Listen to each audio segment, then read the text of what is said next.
Desde Puebla de Los Ángeles, estrategia intelectual, radio por internet, salud, administración, finanzas, economía, contabilidad, derecho, seguridad social, tecnología, liderazgo, imagen, psicología y más. Estrategia intelectual, difundiendo la cultura profesional.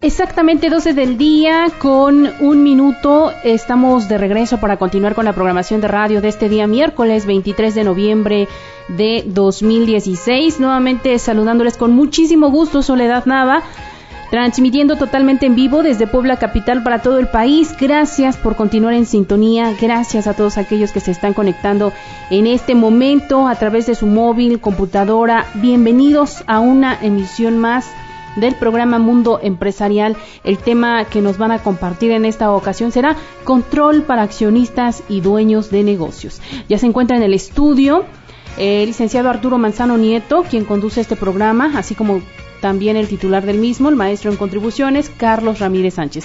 Pues vamos a dar inicio con este programa, no sin antes invitarlos para que sigan en contacto con nosotros, nos hagan llegar sus comentarios, sugerencias, saludos.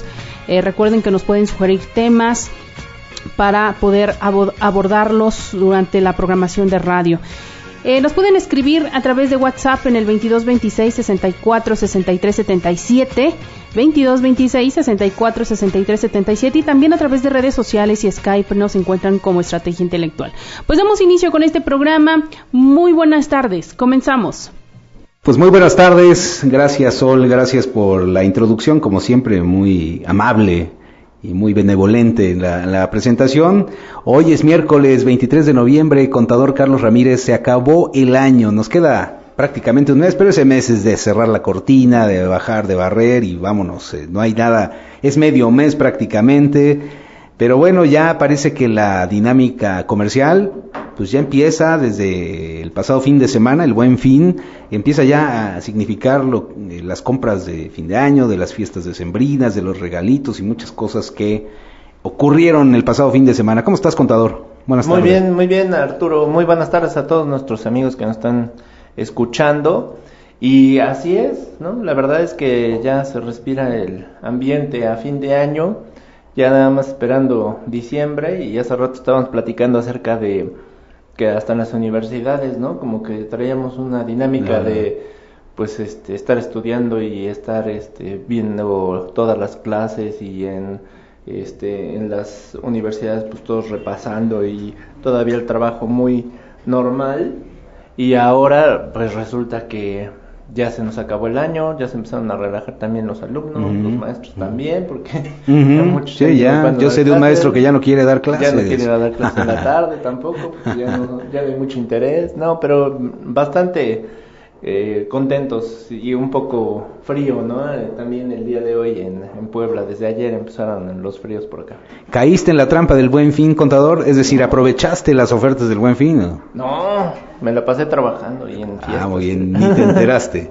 Ni me enteré. Bueno, hay informaciones, contador, que la expectativa que se tenía por parte de las cámaras de comercio se rebasó pues no por mucho, pero sí de alguna forma quedó rebasada. Ellos esperaban llegarle a los 80,100 millones de pesos que se vendieron el año pasado, y resulta que en el primer corte que hicieron sobre las ventas de este Buen Fin 2016 se llegó a los 84,000 millones de pesos en ventas. Esto quiere decir que hay un incremento interesante y bueno, pues por tanto se afianza esta dinámica y esta estrategia que se implementó desde el gobierno de Felipe Calderón para estacionalizar el mes, porque no tenía una fecha específica donde se hubiera podido comprar en masa, digamos, algún tipo de artículo. Ya recordamos que en febrero pues está el Día del Amor y la Amistad, mayo tiene el Día de la Mamá, del Maestro, diciembre pues con sus fiestas, pero noviembre pues estaba como suelto, ¿no? Estaba como por ahí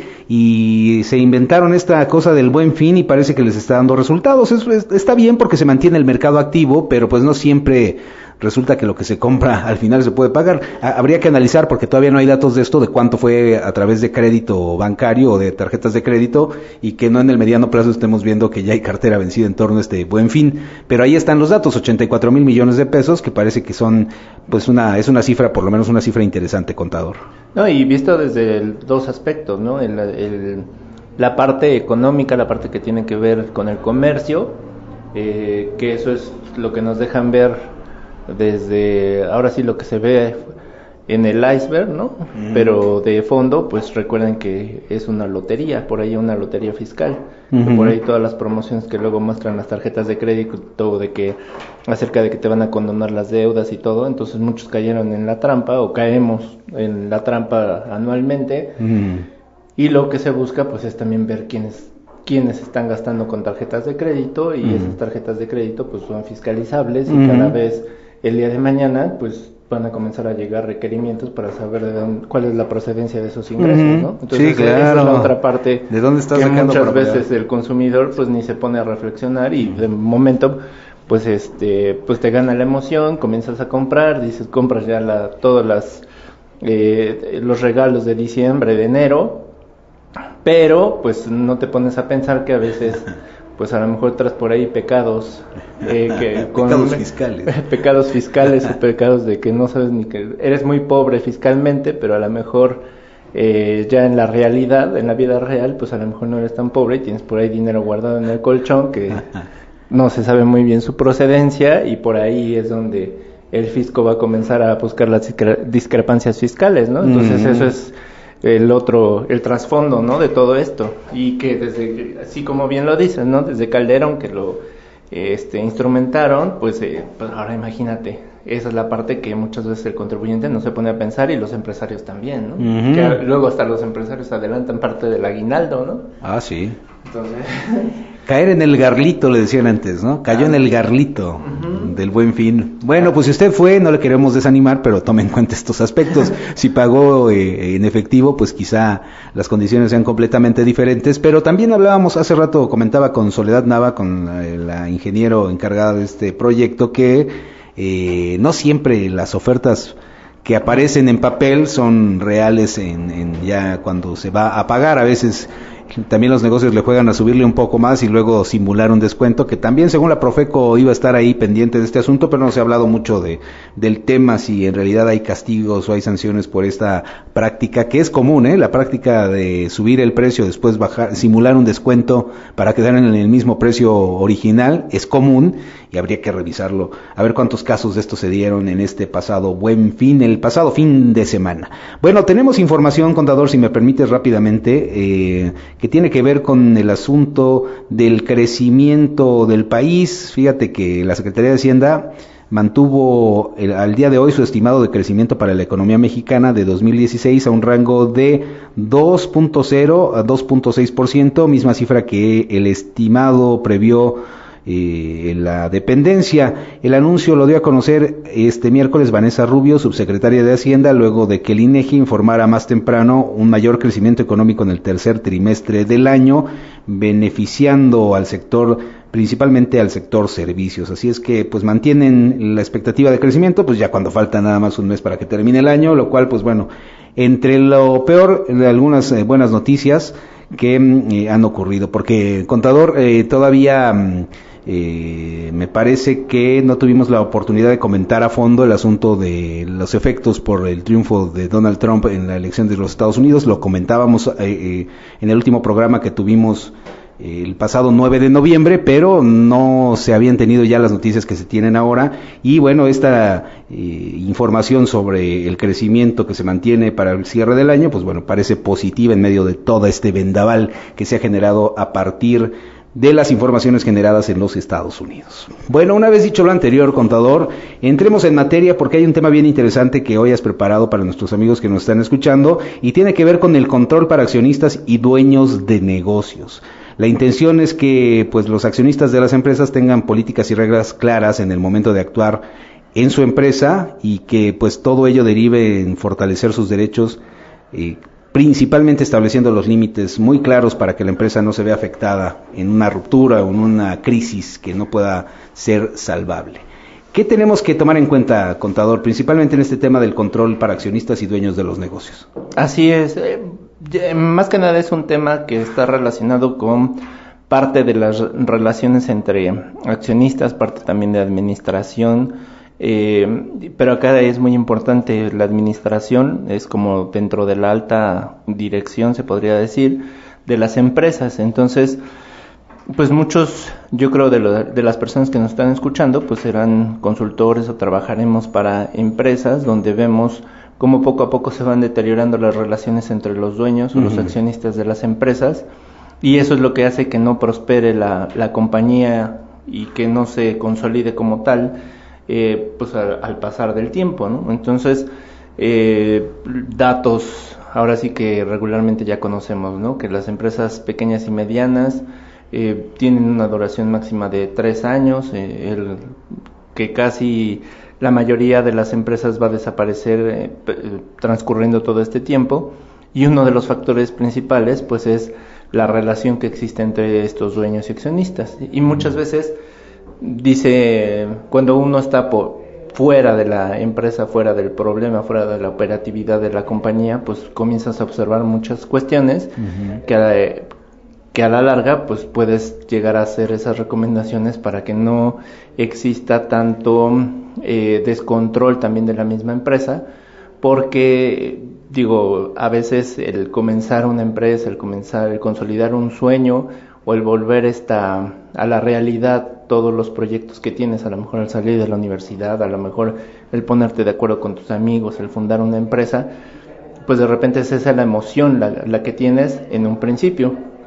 Comienzas trabajando en la parte de operación, comienzas trabajando en la parte de desarrollar que todo este trabajo, pues tú le puedes ahora sí invertir mucho tiempo, y ahí puedes estar trabajando con tus amigos, con tus conocidos, y que puedes llegar a fundar una persona moral o una empresa, y después, desgraciadamente, cuando llega la etapa a lo mejor la etapa de los éxitos, es cuando se comienza como a ver la cuestión de la presión entre los propios socios, y ahí es cuando comienzan a haber rupturas en la parte de relaciones, ¿no? Decían antes, o bueno, comúnmente hay como un dicho o algo que se menciona, que cuando ya hay dinero en las partes, bueno, cuando ya hay dinero dentro de las empresas, pues ahí es donde comienzan los conflictos, ¿no? Y muchas veces puede ser ese uno de los factores, el conflicto entre los propios socios, ¿no? Y otra de las cuestiones también es cuando son empresas familiares, pues obviamente tienes toda la confianza en tu familiar, pero a lo mejor la tentación es mayor y sueles pecar y sueles no hacer las cosas correctamente, y entonces pues ahí es donde nosotros nos hemos pues especializado, y donde nosotros hemos tratado de ir incluyendo propuestas de mejora o soluciones dentro de las empresas, o a lo mejor nada más observar a lo lejos, ¿no? Porque muchas veces también no nos toca resolver ese tipo de conflictos dentro de las empresas, pero pues también observas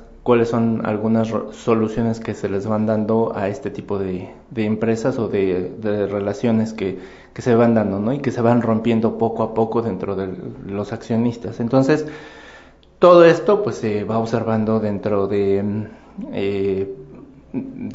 varios empresarios a nivel nacional.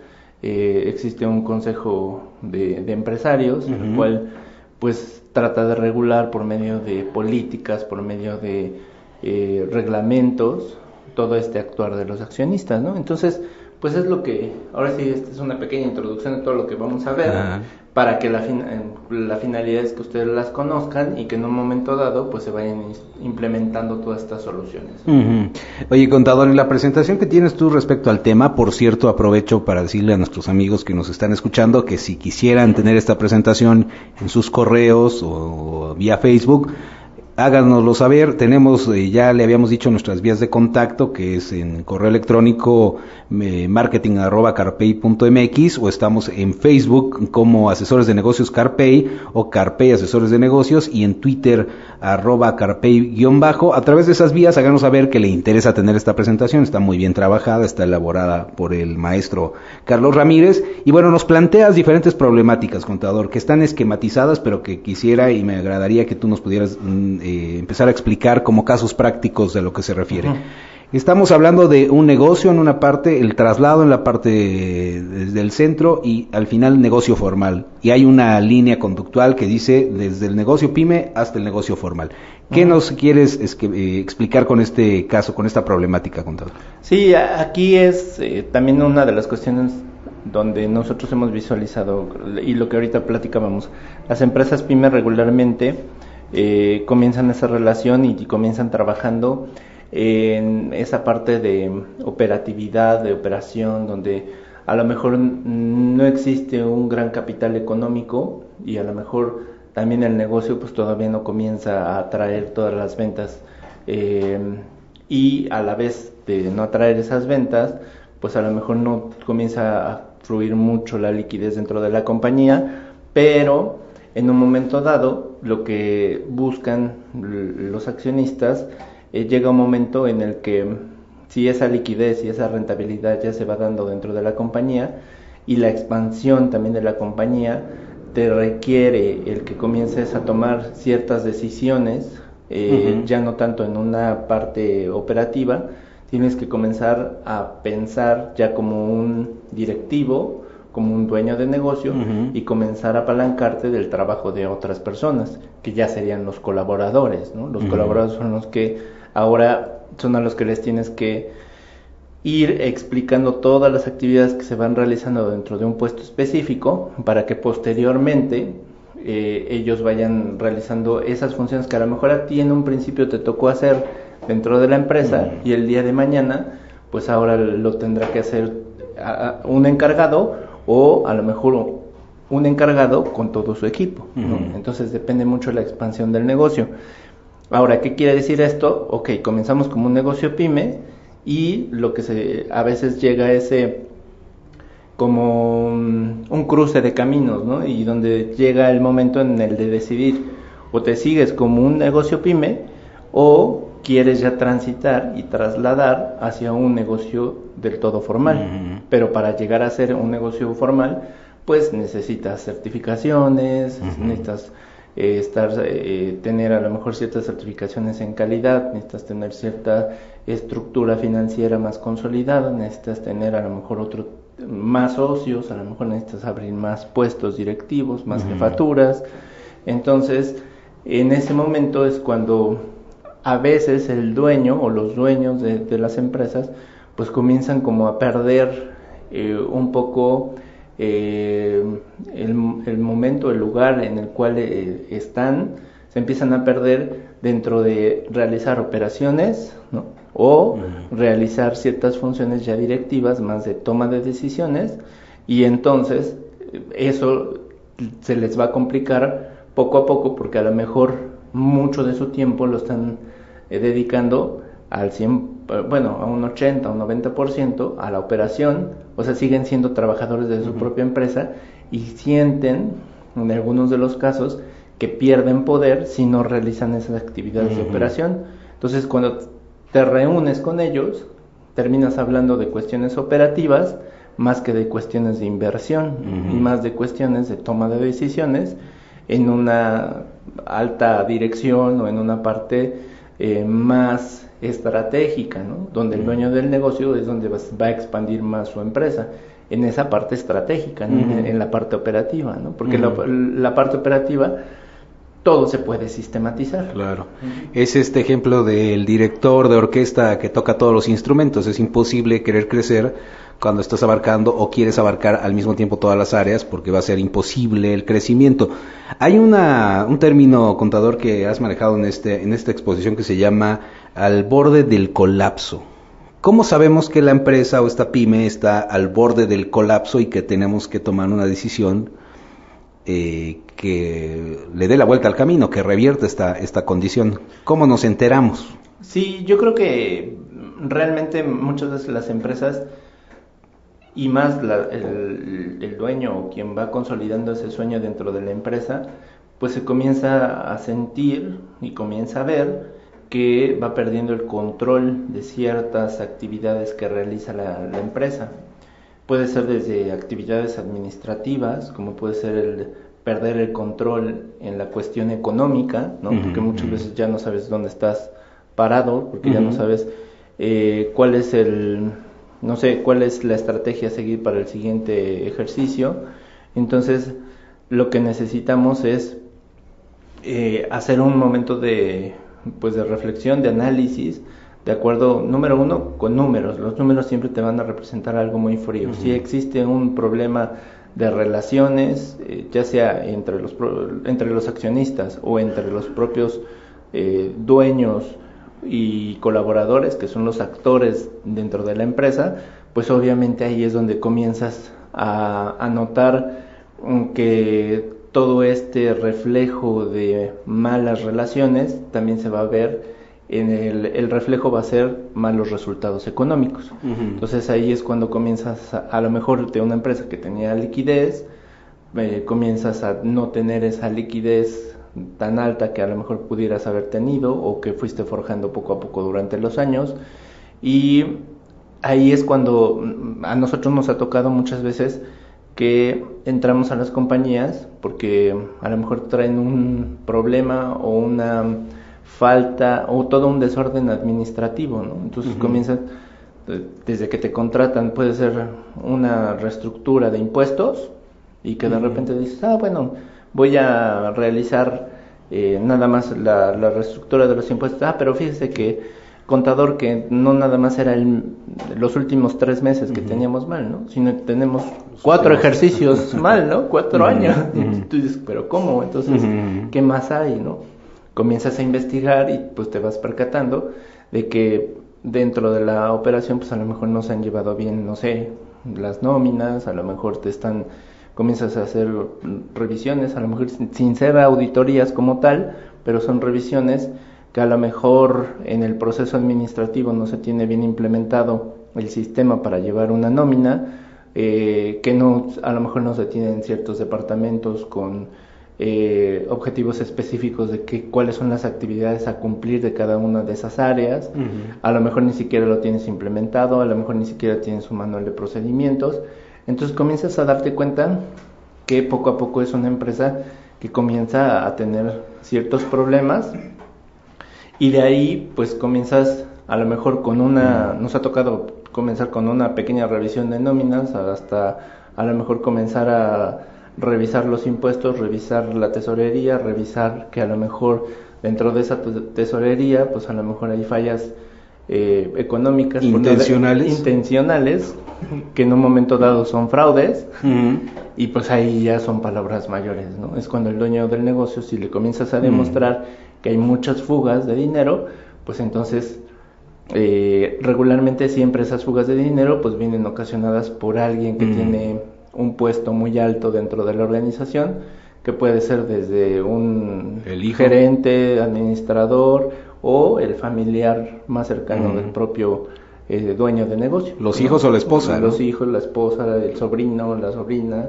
Entonces, ahí es donde tienes que, ya es cuando el dueño del negocio pues comienza a preocuparse y dice, pues ahora sí voy a hacer algo, ¿no? Necesito comenzar a instrumentar cosas nuevas, porque pues se te va de las manos el negocio, ¿no? O sea, el negocio, cuando de repente, todo negocio, si le dedicas el tiempo que debe ser la dedicación, siempre va a prosperar. Pero llega un momento en el que tú tienes que comenzar a soltar, ¿no? Soltar ciertas actividades que decíamos operativas, para comenzar a tomar ciertas actividades estratégicas.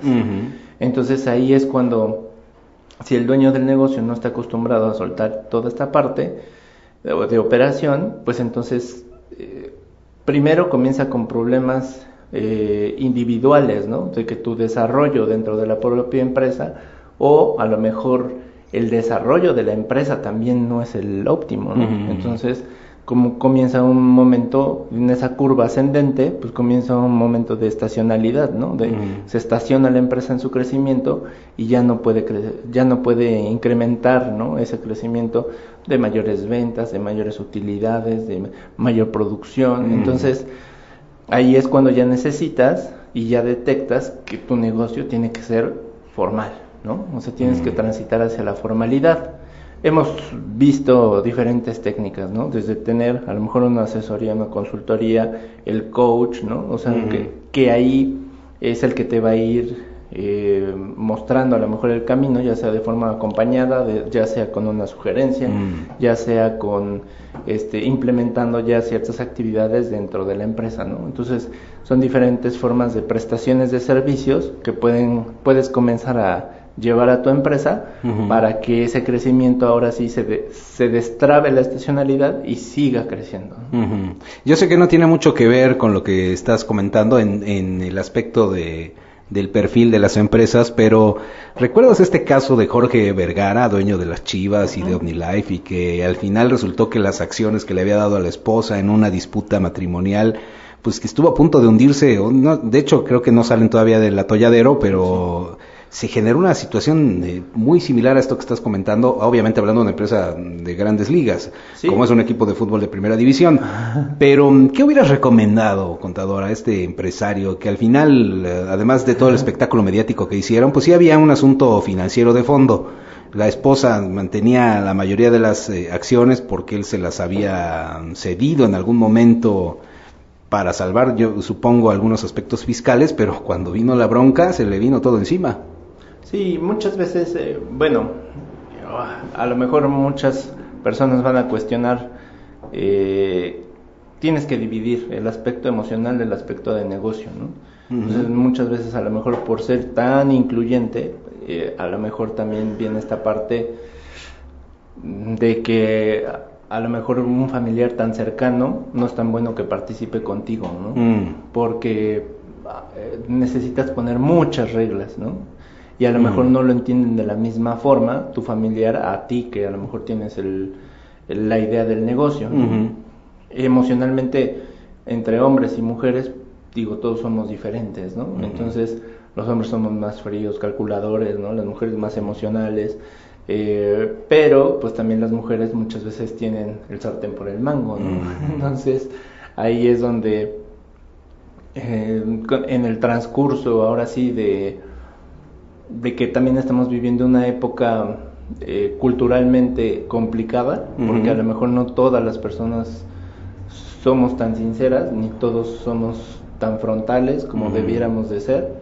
Y alguna vez, no sé si lo he platicado acá, pero un empresario, no recuerdo quién decía en una comida, nos comentaba que qué pasaría si todos respetáramos los 10 mandamientos, ¿no? O de acuerdo a tu religión, pues debe haber algo que te rija, ¿no? En esta parte de la ética, ¿no? El decálogo.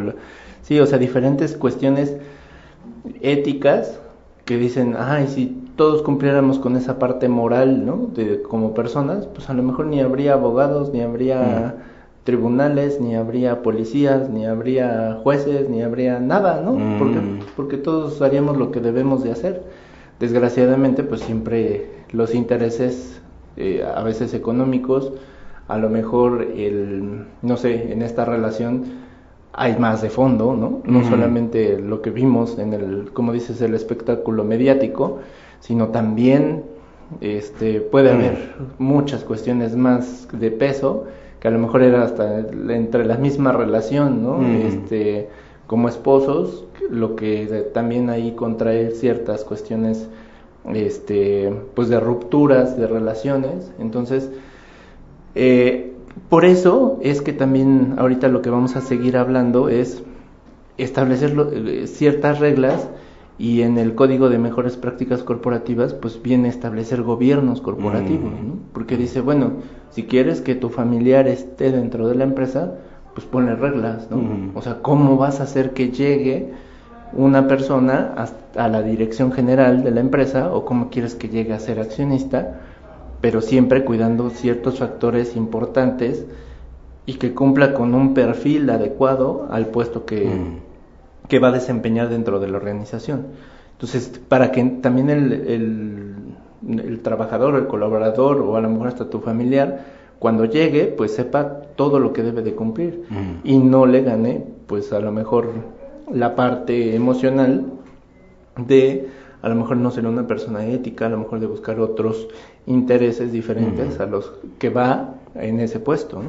Pero tú de entrada dirías, de preferencia, no mezclar la familia con el negocio. De entrada sería algo muy sano. Hasta ahorita lo que yo creo que, de acuerdo a los trabajos que hemos elaborado en diferentes empresas, te podría decir que el 80% es mejor familia no, y mejor la familia que quede fuera, y a lo mejor sí que queden como en una parte de consejo de administración o asamblea de accionistas, y que desde ahí se desempeñen todas sus labores para que no afecten la operación de la empresa, ¿no? Porque muchas veces ellos mismos son los que se ponen el pie, ¿no? O sea, la propia familia es la que luego no deja avanzar a todos los proyectos de las empresas, o son las que a lo mejor pueden llegar a provocar ciertos fraudes, desviaciones económicas, cierta informalidad dentro de la empresa que no permite que se consolide el negocio como tal, ¿no? Entonces, te digo, a lo mejor es un 80% contra un 20% que hay familias que sí, al contrario, ¿no? Si no fuera por el esfuerzo de un familiar, porque si realmente le interesa, este negocio no hubiera crecido tanto. Claro, y estoy pensando en algunos ejemplos de grandes empresarios de estos nacionales que por lo menos parece lo que se puede percibir desde el exterior, que han logrado esta transición de generaciones, del padre a los hijos, y yo diría posiblemente, y si usted tiene datos más interesantes, Carlos Slim, que ya ha transferido muchas de las obligaciones de la empresa, muchos de los cargos directivos, hasta algunos yernos incluso, ¿no? En el manejo de las empresas, y parece que les está funcionando bien. Y otro de ellos es Olegario Vázquez Raña, por ejemplo, que cuenta con un grupo hotelero, pero además ya ahora medios de comunicación, y parece que quienes están impulsando el negocio ya son completamente los hijos, y parece que lograron esta transferencia. Es decir, no siempre es malo, pero sí hay un porcentaje interesante de lo que nos estás comentando, de 80% que han fracasado por incluir a la familia. Son las 12 horas con 30 minutos, contador. ¿Qué te parece si vamos a un pequeño corte de comerciales y regresamos para seguir platicando este tema que se está poniendo muy bueno? Claro que sí. Estás escuchando Mundo Empresarial a través de estrategiaintelectual.com. ¿Sabes cómo se debe realizar el cálculo y ajuste anual del impuesto sobre la renta de los trabajadores? Participa en el curso en línea, El proceso correcto del cálculo anual del impuesto sobre la renta de salarios, impartido por el contador público Víctor Hugo Castañeda Pérez. La cita es el martes 6 de diciembre de 10 de la mañana a 2 de la tarde a través de estrategiaintelectual.com, con valor de 4 puntos para la norma DPC y STPS. Para más información, comunícate al 01222-785-2471, 785-2473 o 785-2477. Curso en línea, El proceso correcto del cálculo anual del impuesto sobre la renta de salarios.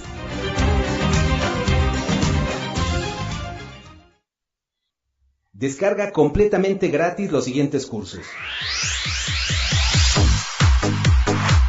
Puntos finos y controvertidos del IEPS, impartido por el licenciado en Contaduría Pública Alfredo Vivar Álvarez. Planeación y estrategia para pymes, impartido por el maestro Héctor José Bautista Rodríguez. Prima de riesgo de trabajo, impartido por el doctor Óscar Guevara García. Visión panorámica de la economía, impartido por los economistas y maestros en administración Jorge Jiménez Gómez y Jesús Urrutia Alvarado. Si aún no te has registrado, hazlo ahora y descárgalos completamente gratis. www.estrategiaintelectual.com.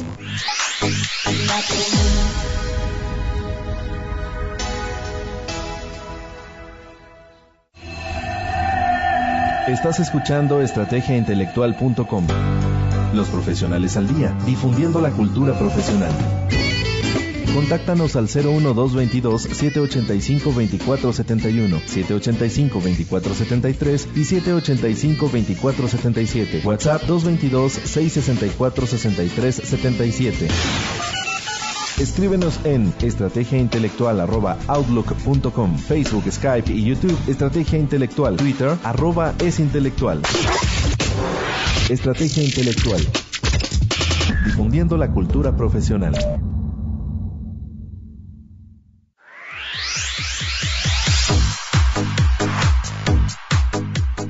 Descarga completamente gratis los siguientes cursos. Cómo diseñar tu imagen ejecutiva, impartido por el licenciado Alfredo Tejeda Ramírez. Manejo del estrés, impartido por el psicólogo Jorge Marcos Mixcoatl. Business Coaching, impartido por la maestra María del Carmen Rosas y el maestro Carlos Ramírez Sánchez. Uso de las redes sociales, impartido por el maestro Osvaldo Ferro Hernández. Si aún no te has registrado, hazlo ahora y descárgalos completamente gratis. www.estrategiaintelectual.com.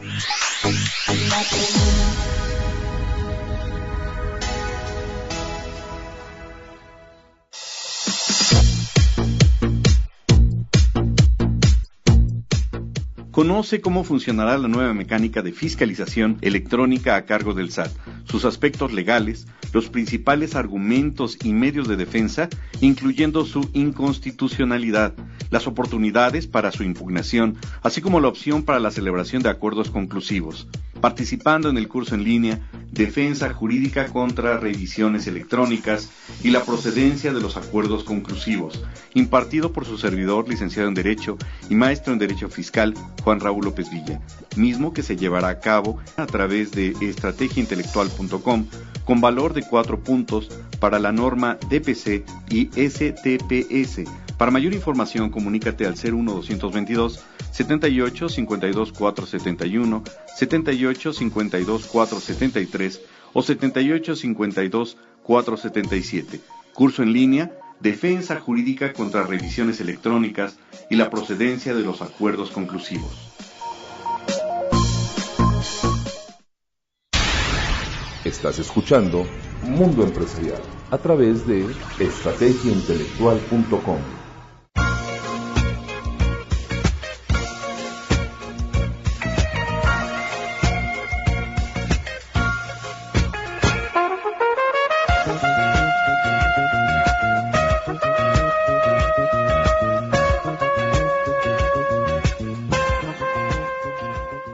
Pues aunque no lo crea, ya son las 12 horas con 39 minutos, 12 con 39, lo estamos saludando desde la ciudad de Puebla y seguimos con el tema que nos trae este miércoles aquí a Estrategia Intelectual, que tiene que ver con el control para accionistas y dueños de negocios. Nos estabas platicando, contador Carlos Ramírez Sánchez, el asunto de las mejores prácticas corporativas. ¿Qué se puede hacer entonces para evitar que este tipo de relaciones, digamos, más cercanas, que puede ser la familiar o la amistosa, deriven en problemas que al final pues ahoguen la empresa, la hundan o generen una crisis o un caos del cual sea imposible salir más adelante? ¿Qué es lo que tenemos que hacer? ¿Qué se tiene que tomar en cuenta? Sí, mira, aquí lo más importante es, por medio de ciertos organismos empresariales, el Consejo Coordinador Empresarial y ciertas cámaras, pues han puesto sobre la mesa pues toda esta problemática, ¿no? Desde hace alrededor de 12, 14, 15 años, ¿no? Una de las problemáticas más fuertes.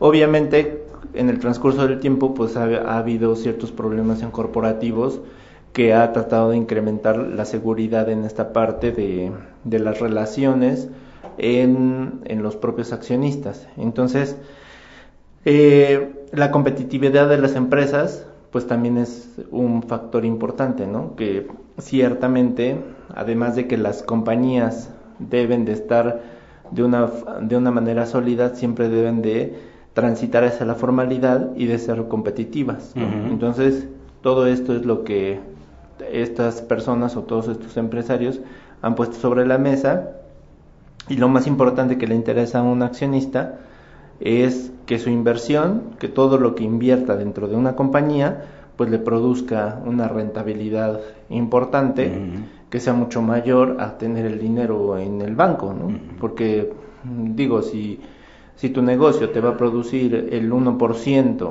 de rentabilidad anual, pues el banco te va a pagar el 3% a lo mejor, ¿no? Un 3.5%. Entonces, ¿qué te conviene más? Pues mejor meterlo al banco, te olvidas de todos los problemas que pudieras tener con la parte de colaboradores, con la parte del producto, con manufacturar y todo esto, y pues te va a ofrecer una rentabilidad mejor. Entonces aquí lo que se trata es de que si estas empresas se consoliden, a lo mejor si comenzaron como pymes, cuando transiten hacia la formalidad, que esa formalidad se haga de una manera más eficaz, más eficiente, y que a la vez se vuelva un negocio muy rentable para todos los accionistas. Y esto también es una característica que muchas veces como empresarios en México todavía no lo vemos, ¿no? O sea, a lo mejor nosotros como empresarios nuestra visión es tener la empresa, pero nunca colocarte como un inversionista, ¿no? Sino visualizas ser un inversionista muy a largo plazo, o a lo mejor nunca salirte de la empresa. Entonces seguirías siendo como que seguirías siendo o seguirías estando dentro del organigrama de la empresa y seguirías siendo una persona que colabore dentro de la empresa y realizando una actividad operacional, ¿no? Dentro de la misma. Entonces, esta parte de las mejores prácticas corporativas lo que viene a dar es ciertos parámetros, ciertas reglas en las cuales lo importante es que esa inversión de los accionistas pues tenga una rentabilidad, que genere fuentes de empleo también. O sea, lo que se necesita dentro de los propios negocios es que el entorno, que influyas en el entorno de una manera importante, que también crees fuentes de empleo y que todos aquellos interesados con esta compañía, como pueden ser proveedores, acreedores, pues también no duden de la honestidad del propio negocio. Entonces ahí, ¿qué es lo que va a suceder?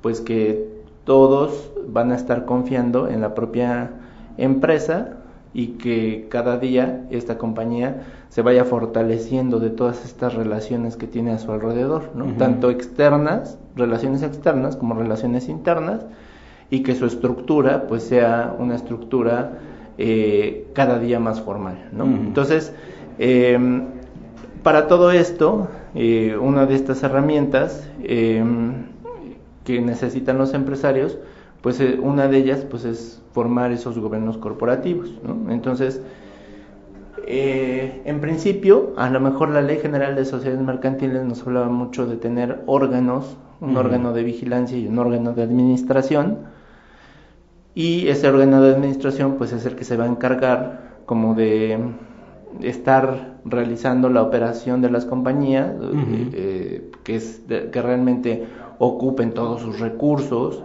en beneficio para llegar a un objetivo, a una meta, pero en un momento dado toda esta operación que se está realizando dentro de la empresa, que a lo mejor estés manufacturando, que compres materia prima, que la metas a la producción, que hagas la transformación, que tengas un producto terminado, que después del producto terminado pues entra una parte de comercialización, de a quién le entregas, cómo se va a desplazar toda esta mercancía.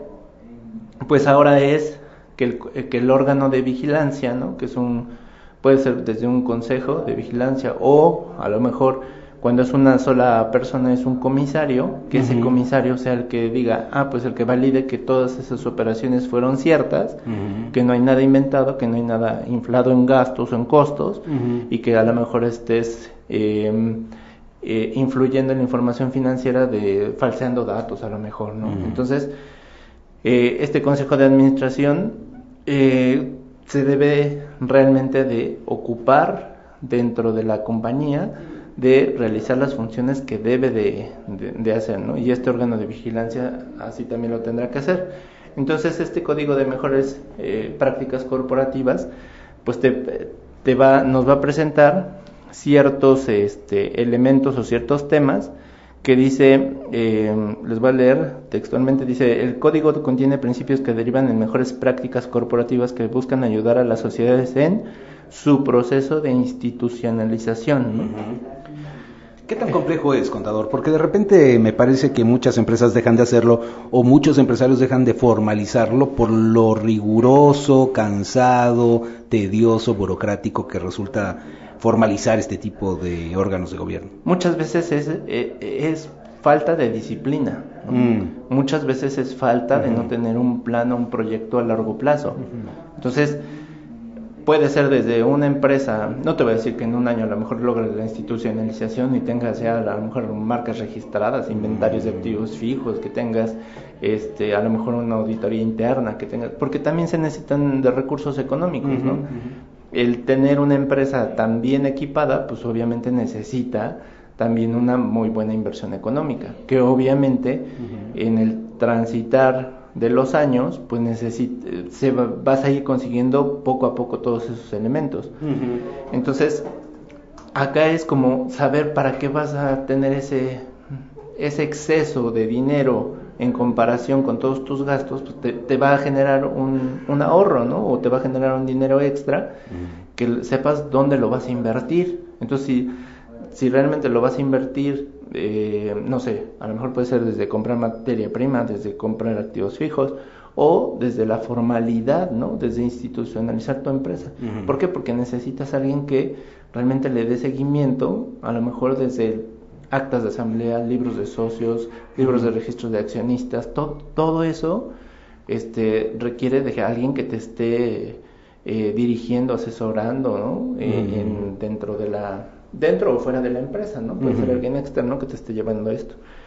Entonces, el proceso de institucionalización es desde toda esta parte de libros, de actas, de asambleas, de tener un buen comisario, porque muchas veces, pues a lo mejor pusiste al compadre o al señor que el primero que se te ocurrió, que a lo mejor ni siquiera tiene la formación de poder interpretar una información financiera, ¿no?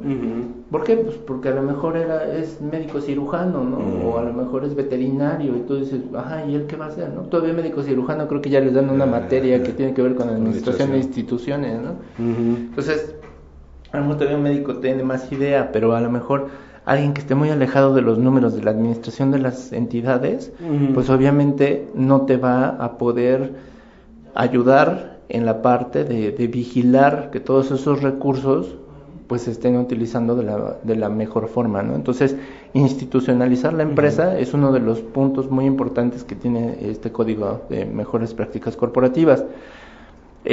Transparencia de sus operaciones. Desgraciadamente, lo que nosotros luego vemos en las compañías es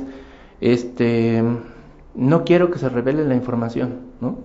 O para los sindicatos, no, pues imagina, para el sindicato pues no les vamos a decir cuánto tenemos de utilidades, ¿no? O cuánto nos va a generar de ventas reales, ¿no? Entonces, a veces, digo, cada día el sistema, el gobierno, pues te va pidiendo ciertos datos que a fuerza, que te están obligando a transparentar los recursos. Entonces, pues a lo mejor ahí ya no puedes como ocultar mucha información, pero todavía a la fecha hay muchos empresarios que dicen que nadie se entere cuánto estamos ganando, ¿no? Es más, mi socio que ni se entere si vamos a repartir dividendos, no vamos a repartir, ¿no? O no sé, o sea, muchas formas ocultas en las cuales, número uno, cuando ocultas información dentro de las compañías, lo que haces es comenzar a hacer diferentes procesos administrativos, ¿no? Que es el real, ¿no? El real, el para Hacienda, para los accionistas, para los vendedores, entonces creas a lo mejor como 4 o 5 formas de información financiera que al final empiezas a, no sé, a falsear, bueno, no a falsear, sino empiezas a manipular tanto la información y a maquillarla tanto que pues ya no sabes ni cuál es la información real, ¿no? Y eso te genera esfuerzos en la parte administrativa. Entonces, transparentar operaciones, eso es muy importante, y en todas las entidades, ¿no? Claro. Que creo que la transparencia a nivel gobierno, pues tú sabrás que realmente es uno de los factores más importantes que busca siempre la sociedad, ¿no? Es un buen discurso, digamos, y se maneja dentro de las políticas públicas, pero no hemos llegado a tener el nivel de transparencia que quisiéramos, o con relación a otros países, digamos, mucho más democráticos, más abiertos, ¿no? Pero al final, pues es un paso que se da, y entiendo que en una relación entre socios, lo que debe privar es la confianza. Y la confianza y la transparencia es parte fundamental de la confianza, el no ocultarnos cosas, el no tratar de vernos el ojo, ¿no? O la oreja. Entonces, pues sí, es necesario establecer este tipo de documentos. Así es, o sea, al final cuando tú tienes un socio, es al final como tu socio conyugal, ¿no? Sí, Digo, sí. realmente tú sabrás y, no sé, la otra vez estaba... que me llegó un chiste, creo, ¿no? Bueno, era un video, perdón, es un video de una pareja que están discutiendo y le dice que qué haría por amor. La mujer le pregunta al hombre, ¿no? ¿Qué harías por amor? A ver, entra a la celda de los leones y ahora sí que pégale al león, ¿no? Y él dice, no, pues ¿cómo quieres que me meta a la celda? Pues obviamente me va a matar el león, ¿no? Con su fuerza y todo. Ah, bueno, entonces préstame tu celular y déjame ver tu WhatsApp, ¿no? Y dice, bueno, ahorita vengo, voy a entrar a la celda de los leones, ¿no? Entonces, desde ahí ya no hay transparencia, ¿no? Entonces, obviamente igual con un socio, ¿no? O sea, tienes que transparentar toda la parte tanto económica como la utilización de los recursos, porque, pues al final, te va a llevar a que no haya cierta claridad y que el día de mañana pues cada quien tenga desconfianza sobre su propio socio y pues esa relación no va a tardar mucho en el tiempo, ¿no? Entonces, también dentro del código nos habla acerca de la adecuada revelación de información financiera. Entonces,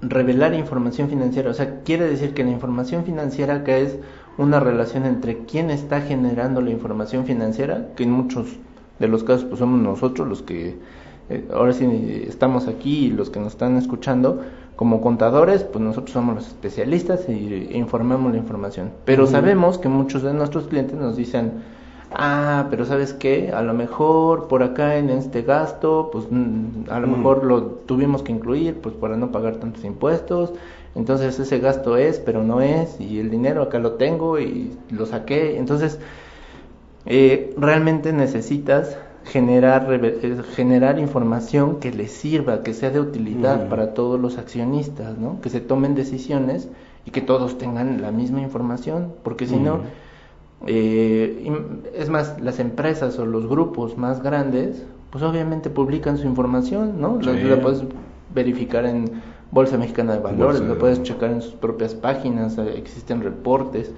Entonces, igual en tu empresa, si quieres que realmente el día de mañana se traslade a una empresa muy formal, pues entonces necesitas no ocultar información, ¿no? Oye, contador, y en el asunto de la bolsa de valores y estos mercados financieros, es muy penado el hecho de que tú manipules la información, ya no que la ocultes, sino que trates de introducir elementos que de alguna forma modifiquen hacia arriba o hacia abajo tus números.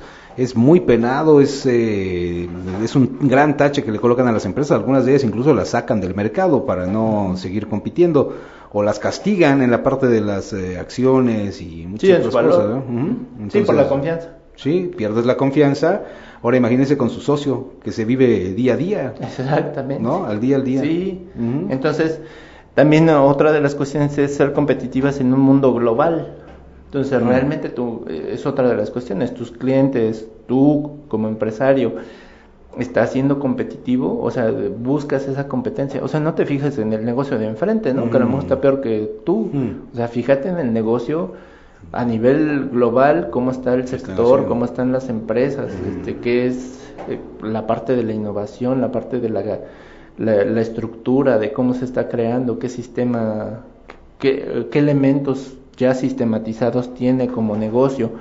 Entonces, porque el día de mañana pues vamos a competir con estas empresas globales. Por eso es que muchas de las empresas o a lo mejor los negocios de repente les establecen una franquicia que está sistematizada y que a lo mejor tiene colores bonitos y muebles bonitos y todo esto, y de repente pues comparado con mi negocio, pues mi negocio va a desaparecer porque no va a poder competir con ese negocio global, ¿no?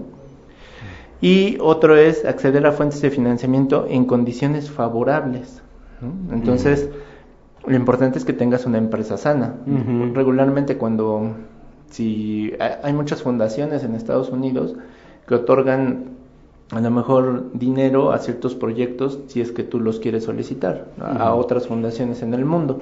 Entre esas, pues México, pues, si creas una AC o una SC, y que tenga un buen plan, ¿no? Un plan financiero acorde con su planeación estratégica y todo esto, entonces a lo mejor vas a tener una confianza muy alta para que ese tipo de asociaciones o de fundaciones que existen en Estados Unidos te den dinero. Entonces acá también es igual, ¿no? En las empresas lucrativas, acceder a fuentes de financiamiento en condiciones favorables, o sea, no pidas prestado cuando has visto que eres un desastre en la administración de los recursos o en la administración del dinero, porque entonces, pues obviamente lo que te presten, pues vas a llevar a la quiebra el propio negocio y al rato te vas a meter en problemas porque ese financiamiento pues va a ser más caro el dinero de ese préstamo que a lo mejor el dinero que ya era tuyo, ¿no? Pues está bien interesante el tema, contador. La verdad es que creo que hay muchos puntos que abordar y sobre todo esto que pasa por dos factores o dos estratos, si quieres, de esta relación. La relación humana como tal y la relación de socios en una empresa que tienen que verse como justamente eso, como pares, y que en esta dinámica es mejor establecer lo que dices, reglas claras, que se sepa cuando nos estamos sentando qué es lo que vamos a ver, cómo lo vamos a ver, y se eviten ese tipo de cosas que lleven a las empresas al colapso o al borde del colapso en el mejor de los casos, ¿no? Sí, y al final nosotros como especialistas en la información financiera, como contadores, pues tenemos que estar ahí avisando, ¿no?, a las personas que nos contratan, a los empresarios, diciéndoles cuáles son los grandes problemas que visualizaremos, ¿no? Ahora tenemos que tener conocimientos tanto en aspectos legales como en aspectos fiscales, como en aspectos administrativos, en cuestiones financieras, porque pues no te puedes quedar con el contexto de ser un contador que sepa bien de fiscal y de impuestos y ya, sino necesitas también saber de otro tipo de leyes que son aplicables a las empresas. Otro de los puntos es tener procesos de sucesión estables, ¿no? Que esa sucesión es cómo trasladar el negocio del padre al hijo, o es más ya a lo mejor ya trasladó del abuelo al padre y ahora del padre al hijo, y ya a lo mejor van la tercera o cuarta generación. Muchas de las empresas acá en México pues ya van como por la tercera generación. Entonces es bueno, pero a veces es como una parte en que tenemos que estar al pendiente de que esa sucesión sea lo mejor, o como que el aterrizaje de ese avión sea lo mejor planeado, ¿no? Porque si no, pues obviamente te puede atraer muchos conflictos, ¿no? Y ese proceso de sucesión obviamente está condicionado a diversos factores que tú le vas a decir a los hijos, ¿no? A quien va a tener ahora el mando, la dirección de la empresa, si reúne todos los requisitos que necesita para poder estar ahora sí en la dirección de la empresa, ¿no? El pase de estafeta, ¿no? El pase de estafeta. Y que también, a veces se cae la estafeta y ahí se truena todo. Y a veces el propio empresario de la primera generación dice, pues no quiero dejar el poder. Entonces también es preparar a la persona que va a ceder el poder, pues también psicológicamente pues lo otorgue ahora sí con el debido respeto también, muchas veces con el debido funcionalidad, y que el negocio no resienta ese cambio de estafeta, ¿no? Y que obviamente pues ya los hijos también estén bien preparados para esto, ¿no? Y lo importante es que todo esto sea un beneficio de accionistas y a los terceros interesados, que todo este negocio cree esa confianza dentro de la empresa, ¿no? Así es. Excelente, contador. Pues con el tiempo medido, la verdad es que todo lo se planea fríamente, está fríamente calculado con los tiempos. Un tema bien interesante. Insisto, si usted está o quiere saber un poco más sobre el tema, quiere tener la presentación completa de lo que el contador Carlos Ramírez nos ha explicado hoy, pues puede hacerlo, puede solicitarlo a través de nuestro correo electrónico marketing@carpey.mx o a través de redes sociales, en Facebook como Asesores de Negocios Carpey o Carpey Asesores de Negocios, y en Twitter como @Carpey_. Así es que, contador, nos tenemos que ir. Gracias como siempre, por los conceptos que nos planteas. No, pues muchas gracias a ti, Arturo, muchas gracias a Estrategia Intelectual. Pues nos estaremos escuchando dentro de 15 días. Dentro de 15 días. Así es, ya diciembre. Ya será diciembre y posiblemente será el último programa del año, así es que bueno, no se lo pierda, vamos a estar por aquí en estas instalaciones. Gracias por el favor de su atención, 1:00 p.m. con 1 minuto ya, así es que bueno, nos escuchamos en 15 días. Gracias.